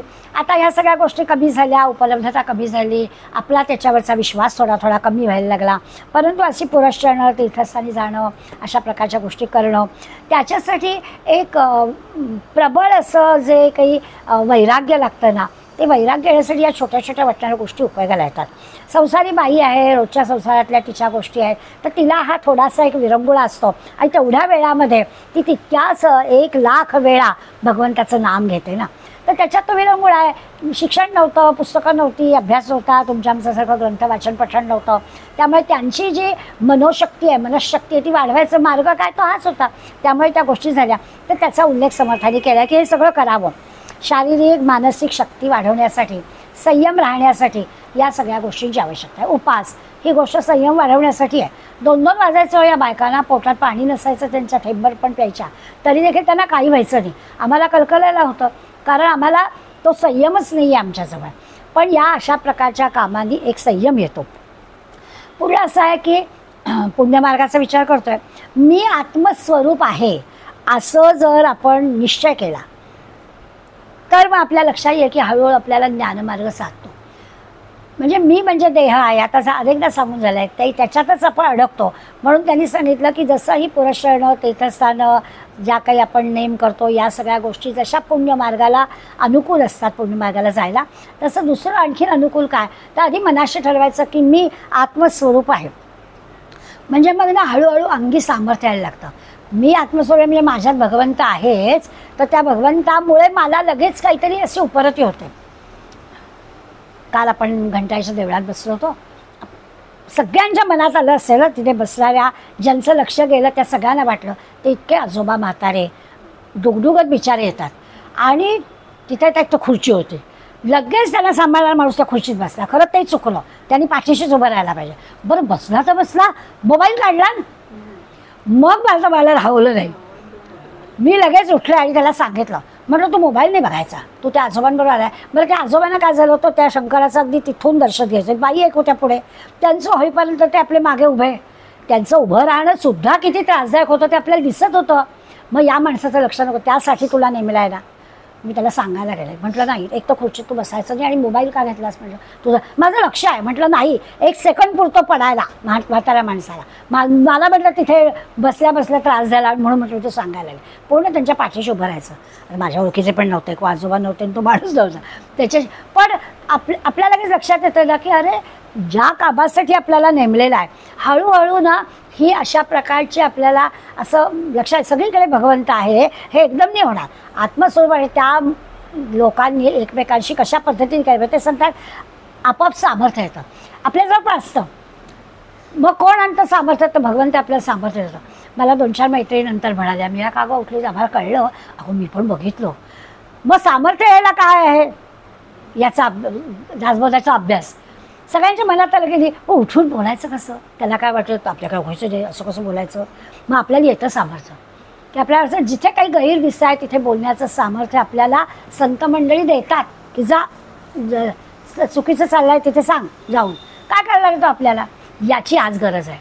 समर्थांनी सगळ्या महंतांना तयार केलं, ते त्या वेळेला ते महंत आपल्यामधलं प्रत्येकाचं आहे, फक्त ते उघड व्हायला पाहिजे वेळच्या वेळी, ते होत नाही. तर निष्ठा असली त्या भगवंतावर की त्याच्या परिणामांचा आपण विचार करत नाही, तो काय म्हणेल याचा विचार आपण करत नाही. मग आपण आपलं सामर्थ्य दाखवतो, मनात त्याला विचार प्रगट करतो, ते होतं. देवावर किंवा सद्गुरूवर आपली त्याच्यासाठी दृढ श्रद्धा असायला हवी, एवढं खरं. लगेच काही निर्गुण निराकार भगवंताचा अनुभव येतो असं नाही. निर्गुणाचं ज्ञान झालं, त्या भगवंताचं ज्ञान झालं, हळूहळू कसं निर्गुणाचं ज्ञान नाही पण संतांबद्दल आपल्याला हे वाटतं, कारण ते देहामध्ये कधीतरी होते. तो निर्गुण निराकार भगवंत की देहात लावता ना, ते आपल्याला माहिती नाही. पण आज आपल्याला कळलं की ज्या संतांबद्दल आपण विचार करतोय ते संत जर त्या निर्गुण निराकार भगवंताला जाणतायत आणि ते जर एकरूप झालेले आहे, तर हे म्हणजे पण निर्गुण निराकारच असं आपण लक्षात घेतलं. तो आपल्याला अनुभव जर लक्षात घेतला आणि तो अनुभव आला तर आपल्याला ज्ञान झालं असं म्हणायला हरकत नाही. पण ते वाक्य पुरं व्हायच्या आधीच लगेच कॉमाच केला आहे आणि म्हटलं सगुण भक्ती सोडायची नाही, म्हणजे ज्ञान झालं आहे, सामर्थ्य आलं आहे, सगळीकडे भगवंत आहे, मला कळलं आहे, मग आता मला काही करायला नको नाही, तरी देखील सगुण भक्ती करायचीच. अशा पद्धतीने पुन्हा आपल्याला आपल्या जमिनीवर पाय आणलेले आहेत असं तरी सांगितलं की सगुणाकडे दुर्लक्ष करून नाहीच चालणार. निर्गुण निराकार भगवंत कळला आहे, सभोवताली आपली निष्ठा ज्यांच्यावर आहे ते संत देहात नसले तरी देखील आहेतच असा दृढ विश्वास आपला आहे. तशी प्रचिती आली आहे, त्या प्रचितीमुळे आपल्याला काही सामर्थ्य आलं आहे आणि म्हणून आपण उघडपणे काही गोष्टी करतो आहे. म्हणून सगुण भक्ती सोडायची नाही, त्या सगुण रूपातला देव आपल्याला हवाच आहे. काही वेळा असं होतं की धड ते पण नाही धड हे पण नाही आणि मग काहीच आपल्या पदरी पडत नाही. तिकडे पण पुरेशी निष्ठा नाही असला तर आहे आणि इकडे पण काही निष्ठा नाही, कारण आता सगुण उपासना करायची आवश्यकताच नाही असं वाटायला लागतं. त्यामुळे दोन्हीकडे आपलं तोंडघाशी पडल्यासारखं होतं. म्हणून असं चालणार नाही. ज्ञान हवं असतंच पण सगुण रूपातला भगवंतसुद्धा हवा असं होतं, नाहीतर बोगीचा अभिमान येतो. म्हणून समर्थ लगेच 13 ते 18 ओव्यांमध्ये दोन्ही सांगतात की या अशा सगळ्यामुळे म्हणजे निष्ठा असल्यामुळे त्या भगवंताच्या ठिकाणी आपल्याला अनुभव येतात. नाही अनुभव आले तर आपल्या पुण्य मार्गाने त्या अनुभवाला आपण जाऊ शकतो. ही गोष्ट जरी असली तरी सगुण रूपामध्ये राहायलाच पाहिजे. जसं सांगतात ना शुकासारिखे पूर्ण वैराग्य आपण ना, ते शुकदेव जे होते ते खरं म्हणजे वैराग्यशील होते, पण भगवंताच्या सगुण रूपातच आनंद होतो असं त्यांनी सांगितलं. जेव्हा भागवत कथा येते तर ते सांगतात की त्याला किंवा कृष्णार्जुनाचा आपण विचार करताना म्हणतो की एवढं त्यांनी विराट रूप भगवंताने अर्जुनाला दाखवलं. अर्जुन म्हणाला बाबा रे तू आपला नेहमीच्या रूपात ये, सगुण रूपात ये, हे असं मला नाही बघवत आहे. घाबरलाच अर्जुन, म्हणाला नको तो आपला सगुण रूपामधला छानपैकी पितांबर धारण केलेला, मुकुट धारण केलेला असा हसतमुख आपला कृष्ण माझ्या डोळ्यासमोर येऊ दे. तसं आहे की किती जरी केलं तरी सगुण उपासना हवीच. समर्थांनी 18व्या ओळीमध्ये अगदी सोप्पं करून आपल्या सांगितलं आहे, सांडील सगुण भजनासी. सगुण भजन केलं नाही तर काय होईल, तरी तो ज्ञातापरी अपेसी. ज्ञाता असून सुद्धा अपयशी होईल. सगळं ज्ञान झालेलं आहे असं त्याला वाटतं आहे, पण सगुण भजन नसेल तर तो अपयशी होईल. म्हणून या सगुण भजनासी सांडोची नाही आहे. म्हणून सगुण भजन सोडायचं नाही. जे की आपलं दैनंदिन उपासना आहे, साधना आहे, पूजा उपचार काय कुलधर्म कुलाचार सगळं यथा जे काही जमेल त्या पद्धतीनं करावं. आत्मज्ञानी पुरुष जो असतो तो त्याला सगळं माहिती असतं, सगळं कळलेलं असतं. त्यांनीसुद्धा सगुण भक्ती करावी असं त्यांनी सांगितलेलं आहे. तर आम्ही करायलाच हवी. नुसतं आत्मज्ञानी झाले संत बघा, सगळ्या संतांनी तुमच्या आमच्यासाठी असेल पण उपासना केली की नाही. मीन्स कदाचित सांगितली असेल नाथांची गोष्ट, पण मला नाथांची गोष्ट आवडते. म्हणजे आपल्याला जर आधार वाटतो की आपण करतोय त्या प्रत्येक सगळ्या उपासनेमध्ये कितीतरी वेळा असं वाटतं की अरे आज काही छान नाही झालं, एखाद दिवशी आज छान झालं. तर असं का होतं, तर मनातल्या विचारांमुळे आपली उपासना बरोबर होते का नीट होते, चूक होते ते आपल्याला कळतं. समाधान होतं का नाही ते आपल्याला कळतं. तर एक दिवस असं झालं, नाथांकडे सकाळी कुठे बाहेरगावचे लोक भेटायला आले नाथांकडे पाणी भरायला भगवंत होते ना. तर अंगणातच भेट झाली त्या लोकांची भगवंताशी. तर नाथ आहेत का घरात, नाही आहेत म्हणाला. सांगून टाकलं की नाही, नाथ नाही आहेत घरात. मग केव्हा येतील 15-20 मिनिटात, थांबा ना तुम्ही. बसले पडवीमध्ये सगळे लोक. नाथ बाहेर गेलेत असं सांगितल्यामुळे बसले. आणि थोड्या वेळाने 10-15 मिनिटांनी नाथ घरातूनच मुक्ता नेसलेले, पूजाच करत होते, नेसलेले होते मुक्ता, तीर्थ तुळशीमध्ये टाकायला, तिथूनच अंगणामध्ये बाहेर आले. हे अचंबित झाले लोक. काय म्हणाला, नोकर आहे हा. खोटं सांगितलं, नाथ घरातच आहेत आणि सरळ सांगितलं की नाथ बाहेर गेलेत. आणि ते बोलले लोक त्यांना की अहो तुम्ही बाहेर गेला होता तसं तुमच्या नोकरांनी आम्हाला सांगितलं. श्रीखंड आम्हाला म्हणाला की तुम्ही घरात नाही आहात, तुम्ही बाहेर गेलात. नाथ एकदम क्षणभर थांबले. मनात विचार आला की मी पूजा करत होतो, गोष्ट खरी आहे, पण मी विचार काय करत होतो, पूजा झाली की काल वाहना टाकली आहेत चौकामध्ये चांभाराकडे दुरुस्तीला, त्या आणायला जायचे. म्हणजे मी तिकडे गेलो होतो. मला श्रीखंडाने बरोबर उत्तर दिलं की मी नाही आहे, मी चौकात आहे. कारण त्यावेळेला दिसायला मी पूजा करत होतो तिकडल्या चौकात. काल वाहना दुरुस्तीला टाकल्या होत्या, त्या आणायला गेलो होतो. त्यामुळे उपासना कशी करायची ते आपल्याला नाथांनी स्वतःचा अनुभव म्हणून आपल्याला शिकवलं की उपासना कशी, तिथे माझं मन आहे का, तिथे माझं चित्त आहे का, इतकी निष्काम उपासना माझी होते का, ती झाली तर त्या पुण्यमार्गाकडे मी येणार आहे. इतका सोपा नाही हो पुण्यमार्ग. आत्मज्ञानी माणसाला जे स्वामी विवेकानंद जे बसतील तिथे त्यांचं ध्यान लागायचं, आजूबाजूचं भानच नाही, बसतील तिथे. पण स्वामी विवेकानंदांनी हे मिळवलेलं होतं.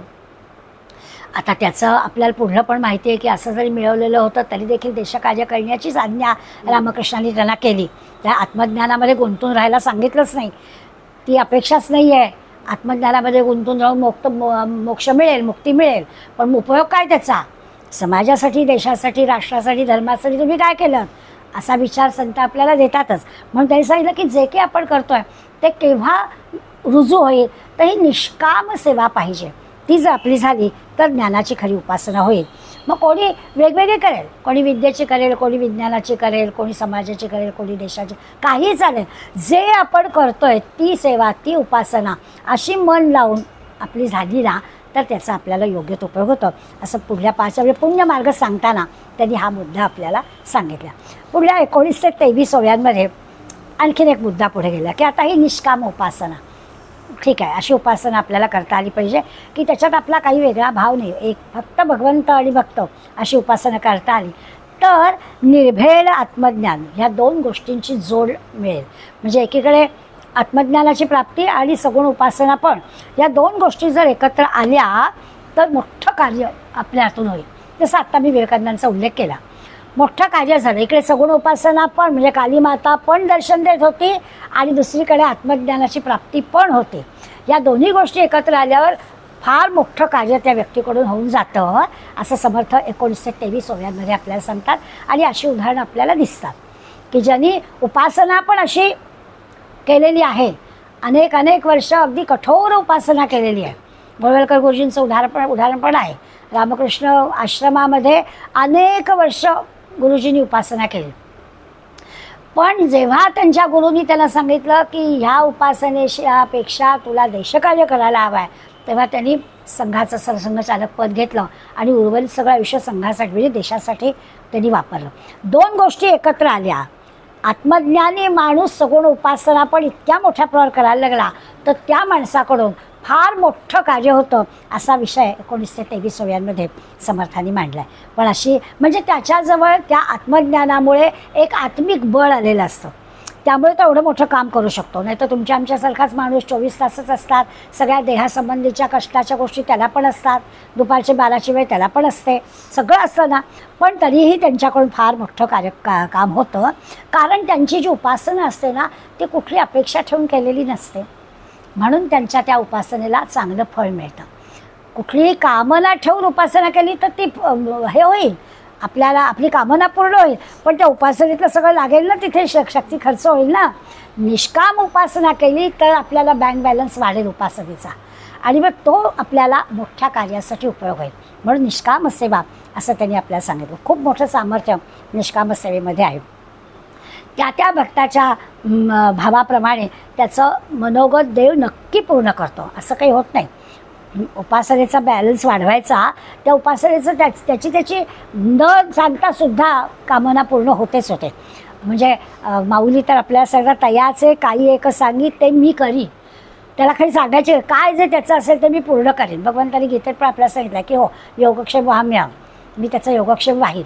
पण आपल्या एवढं हे नसतं ना, हे हवं आहे ते हवं आहे तेच आपण भगवंताला सांगायला जातो की त्याच्या म्हणाले उपासना निष्काम करा, आपोआप काही म्हणजे कमी तर पडणार नाहीच, पण त्या उपासनेचं सामर्थ्य तुम्हाला मिळेल आणि तुमच्याकडून खूप मोठं कार्य होईल. 20वी ओवी आहे. समर्थांनी म्हणतात कामनेने फळ घडे, निष्काम भजने भगवंत जोडे. दोन प्रकारच्या गोष्टी सांगितल्या एकाच अर्ध्या चरणामध्ये सांगितलं.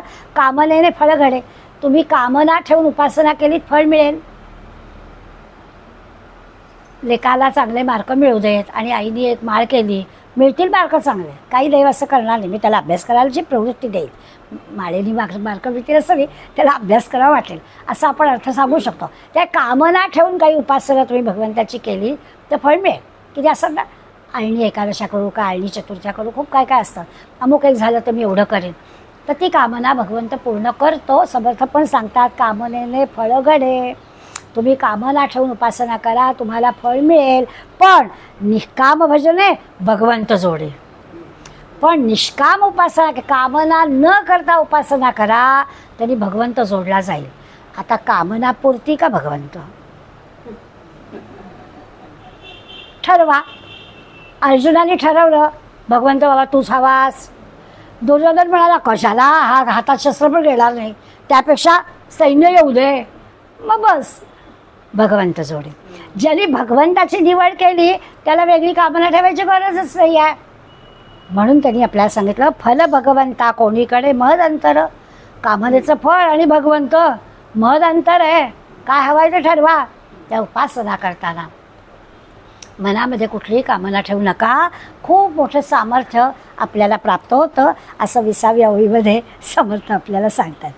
आता भगवंतापाशी आपल्या सगळ्या इच्छा वासना पूर्ण करण्याचं सामर्थ्य असतं असं आपल्याला पहिल्यापासून वाटत राहतं. त्यामुळे सामान्य आम्ही माणसं काहीतरी कामना मनात ठेवून, स्वाभाविक आहे ना, प्रपंच आपला नीटपणानं व्हावा, आपण प्रापंचिक आहोत.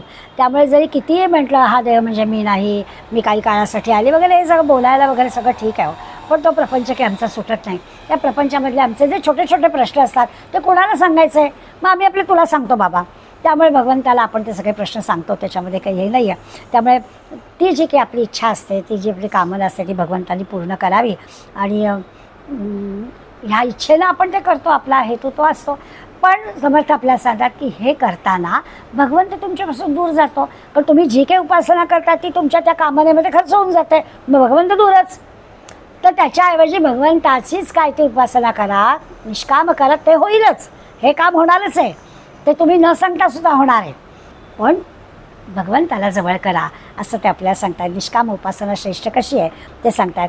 उपासकाच्या अंगी अमर्याद सामर्थ्य प्राप्त होईल. आता एवढं सगळं सांगून सुद्धा आपण काय असे आहोत ना की सांगितलं असतं तरी आमचा प्रपंच आम्हाला भक्ताच्या मनामध्ये असं अमुक एखादा संकल्प आला की मग तो ना हे सगळं विसरतो आणि नको आपण आपलं इकडे जातो. तर त्या वेळेला आपल्याला सावधपण घेऊन की भगवंताची उपासना निष्काम पद्धतीने करू, आपल्याला सगळं सामर्थ्य मिळेल. आपल्या सगळ्या ज्या काही कामाला त्यांनी आपल्याला प्रपंच करायला सांगितलंच आहे, हो नीटपणे करायला सांगितलं आहे. मग आपला नीटपणे प्रपंच व्हायला हवा असेल तर त्याला काळजी नाही का आपली, करेल तो वेळच्या वेळी जे काय करायचं ते असा विचार करावा आणि निष्काम सेवा करावी, निष्काम उपासना करावी असं त्यांनी आपल्याला सांगितलं आहे. 24 ते 27 या पुढल्या 4 ओव्यांमध्ये त्यांनी आत्ता जसं त्यांनी आत्मज्ञान पण पाहिजे आणि सगुण उपासना पण पाहिजे तसंच त्यांनी सांगितलं की आत्मज्ञान आणि भगवंताची भक्ती ही 2 सामर्थ्य एकत्र आली ना की ज्ञानी भक्त काळावर पण मात करतो. आधी मुद्दा सांगितलं की त्याच्या अंगी खूप मोठं सामर्थ्य येतं. आता इतकं सामर्थ्य येतं की तो काळावर पण मात करतो. 2 गोष्टी, निष्काम सेवा आणि स्वाभाविकच ब्रह्मज्ञान झालेलं आहे, आत्मज्ञानी आहे असा जर असेल तर सगळं त्रिभुवन त्याला उणं पडतं. म्हणजे काय होतं तर त्याची प्रताप, त्याची कीर्ती 750 वर्ष झाली तरी आम्ही माऊलींचं नाव घेतो, 350 वर्ष झाली तरी मी समर्थांचं नाव घेतो. याचं कारण काय तर या ज्ञानीभक्ताचा प्रताप, ज्ञानीभक्ताची कीर्ती ही अशी वाढत राहते. नुसती वाढत राहते नाही, आपल्याला असं गंमत वाटते की अशी उदाहरण आपल्याला दिसेल की रामकृष्ण जेव्हा जिवंत होते, देहात होते, त्यावेळेला त्याला राहायला पण जागा नव्हती, भाड्याने पण त्यांना कोणी जागा देत नव्हतं. आज भारतभर रामकृष्ण मठाच्या किती जागा आहेत. आपल्या ठाण्यात पण रामकृष्ण मठ व्हायचं आहे आता. म्हणजे त्यांचं प्रताप कीर्ती देह नसला तरीही वाढते असं त्यांनी आपल्याला सांगितलं आहे. म्हणजे हा पुढला 24 ते 27 मधला मुद्दा असा हा आहे की आत्मज्ञानी माणूस जर का भगवंताची भक्ती करत असेल, सगुण उपासना करत, दोन्ही सामर्थ्य अशी एकत्र आली तर त्यांचं ते असताना जर होतंच पण ते नाही आहे. गजानन महाराजांची काय होती परिस्थिती, आज काय महाराजांचं मंदिर परदेशात सुद्धा, आपल्याचकडे काय, हे कुठून आलं तर त्यांची प्रताप आणि कीर्ती आपोआप ते नसले देहात तरी देखील वाढते असं त्यांनी आपल्याला सांगितलं. अशा ज्ञानी भक्ताकडे खूप माणसं आकर्षिली जातात. म्हणजे ते असताना सुद्धा एवढं नव्हतं, ते नसताना आता हे झालं आहे. त्यामुळे सत्पुरुषाची अनेक मंडळी अशी सहजगत्या लीन होतात, त्यांची कीर्ती, त्यांचा महिमा वाढतो. आता निर्गुण भगवंताचं निरूपण आणि सगुण भक्ती ह्या दोन्हीमध्ये हे जर केलं, आपल्याला पण दिसतं असं. आता वारी किती हजारो वर्ष वारी चाललेली आपल्याकडे, त्या वारीमध्ये चाललेला तो हरीचा गजर आहे, त्या गजरामध्ये सगळे कसे अगदी तल्लीन होऊन जातात. अगदी निर्गुण निराकार ज्ञान झालेला असू दे, नाहीतर बिचारा सामान्य अशिक्षित असणारा कोणीही डोक्यावरती तुळशीवरून घेतलेली ती बाई असू दे, जी एकच हरिभजनामध्ये रंग होऊन जाणं हे आपल्याला दिसतं. त्यामुळे सगुण भक्तीनं असू दे नाहीतर निर्गुण निराकार भगवंत असू दे, दोन्ही गोष्टीमुळे हरिनामाचा गजराने सगळे भारून गेलेले आपल्याला दिसतात. यंदा आमच्या मेलबर्नच्या लेकीच्या दोघी मैत्रिणी वारीला आल्या होत्या. खूप छान अनुभव त्यांनी लिहिले. खरं तर मी अगदी प्रामाणिकपणे सांगते, त्या वारीला जाणार म्हटल्यावर मी आश्चर्य व्यक्त केलं होतं. कारण त्यांची आत्ताची जीवनशैली जी काही आहे त्याचा विचार करता त्या वारीमध्ये येणार आणि नंतर काहीतरी आमच्याबद्दल बोलणार, वारीमधल्या ज्या काही गोष्टी आहेत. म्हणजे स्वाभाविक आहे, सगळ्या काही सोयी तिथे नाही आहे किंवा हायजीनचा प्रॉब्लेम आहे आणि त्यांची सगळीच आता लाईफस्टाईल बदललेली आहे. त्याला म्हटलं कशाला या येत आहे उगाचंच, आमचं चाललं आहे तर बरं चाललं आहे, यांनी कशाला यायला आहे असं मला क्षणभर वाटलं होतं. पण ती परत गेल्यानंतर तिने जे काही फोटो व्हिडिओ पाठवले आणि तिचं स्वतःचा जो काही अनुभव पाठवला, ती म्हणाली मला मेलबर्नमधली माझ्या मुलांची बाळांची कणभरसुद्धा आठवण आली नाही, इतकी मी हरिभजनात दंग होते. उच्च विद्या विभूषित वेगळी जीवनशैली असणारी एखादी व्यक्ती जेव्हा वारीचा अनुभव अशा पद्धतीनं आपल्याला सांगते तेव्हा लक्षात येतं की सगुण भजनामध्ये पण अशीच हरिभक्त दंग होतात, त्याचा आनंद वेगळाच मिळतो. सगळ्यांना काय निर्गुण निराकार भगवंत असं नाही, यातही आनंद मिळतो. या दोन्ही गोष्टी जर आपल्याला जमल्या तर ते जास्त चांगलं. त्यामुळे सत्पुरुषाचं वर्तन हे अशा पद्धतीनं आपल्याला मार्ग दाखवतं. नाही तर आता गेल्या 25 वर्षामध्ये ती जेव्हा केव्हा शिक्षणासाठी म्हणून ती तिकडे गेली, तिथेच नोकरी, तिथेच लग्न, तिथेच मुलं, आता 50शीला आलेली आहे. तिनं इथं वारीला यावं असा खरा काही संस्कारच नव्हता, पण मनामध्ये असं होतं की एकदा जायचं. आणि तिने जे आपल्याला दाखवलं म्हणजे कुठेतरी असं वाटतं की सगुण रूपामध्ये आनंद असतो आणि मग त्या ठिकाणी त्या ह्याच्यामधलं समाधान, शेवटी माणूस समाधानासाठी सगळं करतो ना, त्यामुळे त्याला ते अनुभव येतो. आता आणखीन एका मुद्द्याकडे समर्थन येत आहे. हा समाज ना दिसायला आपल्याला लहान दिसला किंवा सगुण वेद नाव अगदी सोपं वाटलं तरी प्रत्येक 4-5 एक एक पायरी पुढे नेत आहेत आणि एक महत्त्वाचा मुद्दा आपल्याला सांगतात. आता पुढे ते सांगतात की असा जो माणूस असतो ना, आता कळलं आपल्याला, आत्मज्ञानी पण आहे, सगुण भक्तीमध्ये नम्र होणारा पण आहे, निश्चयी आहे, दृढ निश्चयी आहे. अशा माणसाचा त्याचं जे कर्म असतं ना ते नीतिधर्माला योग्यच असतं. ते जो करतो ते नीतिधर्माला अनुसरून कर्म करतो, गैर वागतच नाही. आता भगवंताबद्दल दृढ निश्चय आहे, आत्मज्ञानी आहे, हरिभजनात दंग आहे, सगुण उपासना करणारा आहे, असं सगळं असल्यावर तो गैर कसं वागेल असं आपल्याला स्वाभाविकच वाटेल. पण मगाशी मी म्हटलं ना, तीर्थस्थानी जाऊन सुद्धा लोक भांडतात, त्यामुळे फार मोठी कठीणच गोष्ट आहे असं सगळं असून सुद्धा नीतिधर्माने वागणं. पण असा जर नीतिधर्माने वागणारा असेल तर या माणसाचा परमार्थ लपून राहत नाही, त्याचा लोकसंग्रह अफाट होतो आणि मग त्या परमार्थामुळे अनेक लोकांना तो परमार्थी लावतो. अशी पुढली पाहिली तरी 28च्या पुढल्या ओव्यांमध्ये त्यांनी आपल्याला हे सांगितलं की असा जो सत्पुरुष आहे, आत्मज्ञानी पण आहे, सगळं उपासना पण करणारा आहे, त्याचा दृढ निश्चय आहे, समजा त्याला काही अनुभव आलेले आहेत, अगदी पूर्व पुण्याही त्याची सगळी त्या कर्माला लागलेली आहे, निष्काम उपासना तो करतो आहे, तर खूण काय, तर त्याची खूण हे त्याचा परमार्थ लपत नाही, लोकसंग्रह त्याचा अफाट होतो आणि अनेक लोकांना तो या कामाला लावतो. त्यामुळे आत्मज्ञानामुळे तर समाधान मिळतंच, पण त्याबरोबर लोकसंग्रहामध्ये अनेक लोकांना मार्गी लावल्यामुळे त्याला एक वेगळं समाधान मिळतं. मग परत समर्थांनी आपल्याला सांगितलं, यासाठी साधकांनी सातत्याने सारासार विचार करावा. सारासार वेळ काय बरोबर काय चूक, सार काय असार काय, चांगलं काय वाईट काय, न्याय काय अन्याय काय, हे सारखं शोधावं आणि त्याप्रमाणे आपलं आचरण ठेवावं. न्यायनीतीने वागायचं आहे ना, नीतिधर्माने वागायचं आहे, त्यामुळे त्याच्यासाठी या सगळ्या गोष्टी त्यांनी करावं. हे सगळं तो करतो, त्याच्याकडेच त्याची बुद्धी आपोआप वळते. म्हणजे भगवंताची ती त्याला देणच आहे असं म्हणायला हवं. आपोआपच त्याच्याकडून हे सगळं होतं आणि एकदा ते प्राप्त झालं ना की फार मोठी त्याची घसरण होण्याची शक्यता नसते. म्हणजे ती पण भगवंतानी समर्थांनी आपल्याला या समासामध्ये एक आधार दिला आहे की अशा व्यक्ती ज्या असतात म्हणजे संत पदवीला पोचलेल्या या मंडळींची पुन्हा घसरण होण्याची शक्यता नसते. म्हणजे असं नाही होत की एवढ्या उपासनेच्या वरच्या टप्प्यावर गेलेत आणि नंतर जडभरत झालं आहे असं नाही होणार, तर ते त्या ठिकाणी जातात. असा म्हणजे अनन्य भक्त तो असतो. अशा अनन्य भक्ताला पावलोपावली भगवंत मार्गदर्शन करत असतो, कारण त्याची तशी दृढ निष्ठा असते. योग्य बुद्धी त्याला भगवंत देत असतो, कोणत्या वेळेला कसं वर्तन करावं, विचार करण्याची सुद्धा दिशा भगवंतांनी त्याला दाखवलेली असते. अशा सगळ्या गोष्टी त्याच्या जीवनामध्ये व्यवस्थित चाललेल्या असतात. गीतेमध्ये 10व्या अध्यायात 10वा श्लोक आहे, भगवंतांनी त्याचा शब्द दिला आहे, ददामी बुद्धियोगमतम, त्याला मी बुद्धियोग देतो.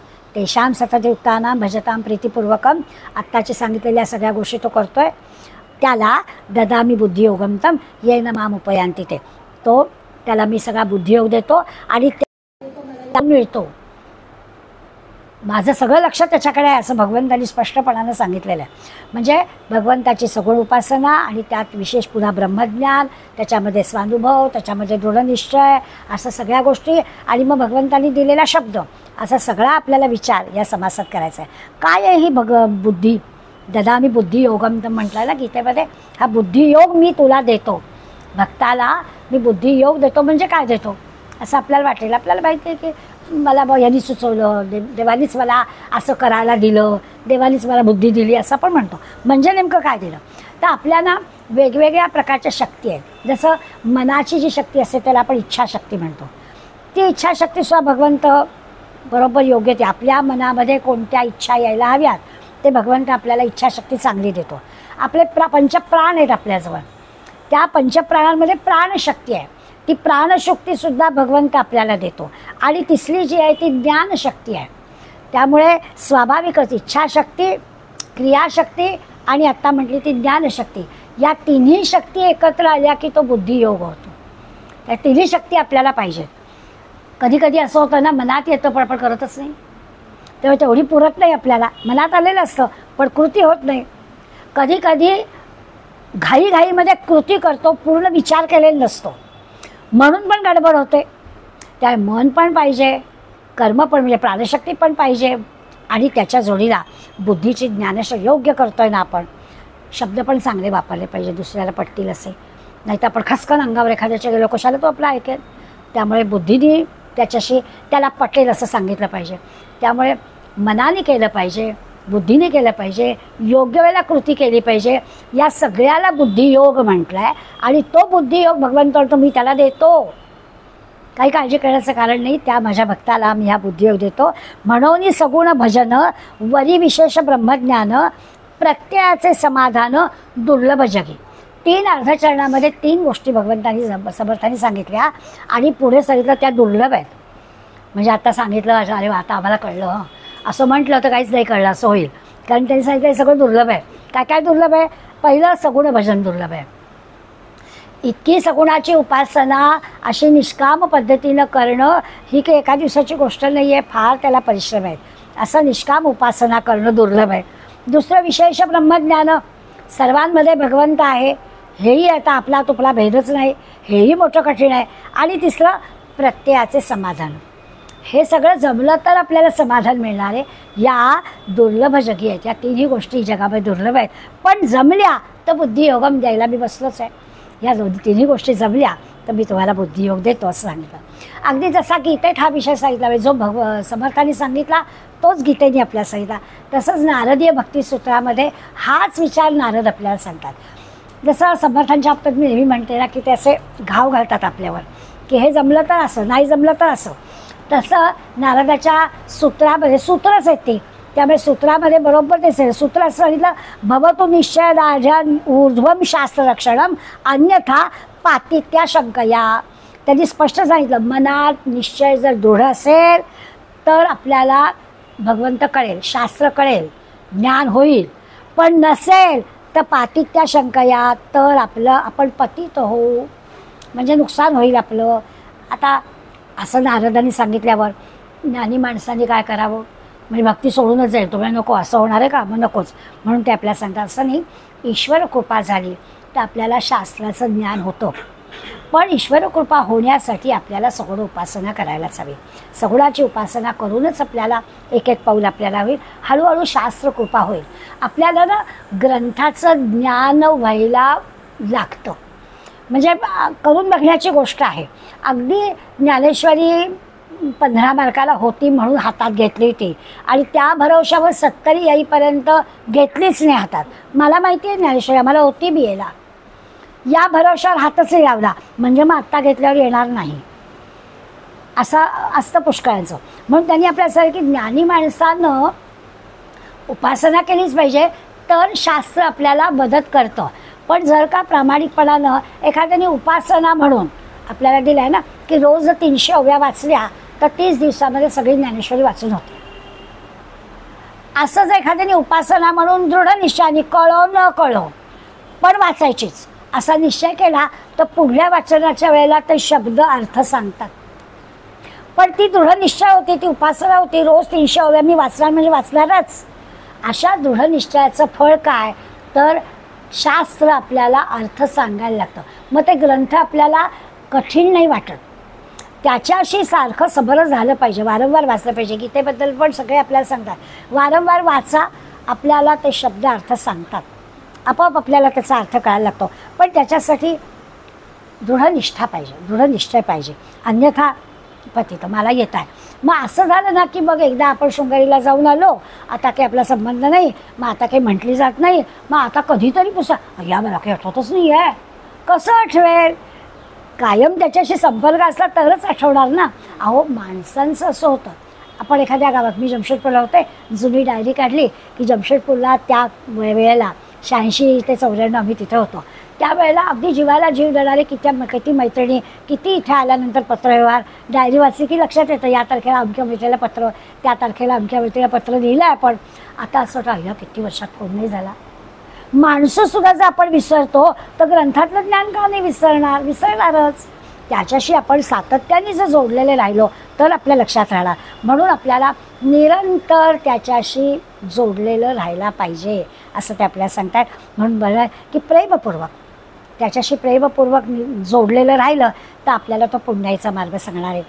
निष्काम सेवा केली तर आपल्याला भगवंत जोडला जाणार आहे. आपला बुद्धियोग होणार आहे. भगवंत म्हणतो मी तुम्हाला बुद्धियोग देतो, काळजी करू नका. पण त्याच्यासाठी आपल्याला असं अनासक्त राहून कर्म करता आलं पाहिजे. निस्वार्थपणानं आपल्याला प्रत्येक गोष्ट करता आली पाहिजे तर हे बुद्धियुक्त होता येईल. अशी सुबुद्धी भगवंतानी दिलेली परब्रह्माशी जोडली गेली की आपलं काम झालं. मग आणखीन काही करायला नको आहे. मग आपला जो प्रश्न होता की समाधीच्या स्थानी किंवा तीर्थस्थानी गेलो तर त्या ठिकाणी काही मंडळींना आत्ता पण त्या संतांचा अनुभव येतो, हा भ्रम आहे का? तर आता त्या प्रश्नाचं उत्तर आपल्याला कळलं. या पद्धतीने उपासना झाली असेल तर तो अनुभव येतो. आजही आपल्याला तीर्थस्थानी जावंसं वाटतं तेव्हा असं वाटतं, पण त्यासाठी आपली अशी सगळी मनाची भूमिका झालेली असेल तर आपल्याला अनुभव येतो. त्यामुळे अनुभव ज्याला येतो त्यांच्याविषयी शंका करू नका. आपल्याला नाही आला तर आपण इथे कुठेतरी कमी पडलो असा त्याचा अर्थ होईल, पण असा अनुभव येतो असं समर्थ आपल्याला स्पष्टपणाने सांगतात. किती प्रचिती तो अनुभव तुम्हाला यायला हवा असला तर या मार्गाने जा, तुम्हाला पण येईल. ज्यांना कोणाला आला आहे त्यांच्याविषयी शंका घेण्याचं कारण नाही. आजही ती मंडळी देहात नसली तरी ते भगवत स्वरूप आहेत आणि म्हणून त्यांचं कीर्ती वाढलेली आहे. आज आपल्याला तसा अनुभव येतो आणि तो अनुभव प्रत्यक्ष पण आपल्याला दिसतो की ते जिवंत असतात. देहात असताना त्यांना बिचाऱ्यांना जे काही नव्हतं ते आता वैभव सगळं प्राप्त झालेलं आहे. अशा प्रकारचा विचार केला तर आपल्याला तो भ्रम नाही आहे मागच्या समासामध्ये व्यक्त केलेला ते लक्षात येतं. असा विचार या समासामध्ये समर्थाने आपल्याला सांगितला. तव स्मरण संतत स्फुरणदाया माघडो त्वदीय गुणकीर्तन ध्वनिसुरम्य करणी पडो. स्वदेश हित रक्षणा विनदुजी कथा नावडो तुझ्या समय्या मुची तनु हि देश काजी पडो. जय जय रघुवीर समर्थ.